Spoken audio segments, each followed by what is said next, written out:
অপরাধমূলক কাজের উদ্দেশ্যে জড়ো হওয়া 5 দুষ্কৃতীকে গ্রেফতার করল প্রধাননগর থানার পুলিশ। ধৃতদের নাম পঙ্কজ রায়, সাগর মঙ্গল, অসীম ছেত্রী, আয়ুষ খাতি এবং আনমোল প্রধান।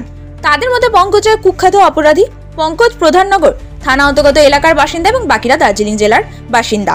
জানা গিয়েছে, বৃহস্পতিবার রাতে গোপন সূত্রে পুলিশের কাছে খবর আসে যে 46 নম্বর ওয়ার্ডের রাজীবনগর এলাকায় বেশ কয়েকজন দুষ্কৃতী অপরাধমূলক কাজের উদ্দেশ্যে জড়ো হয়েছে।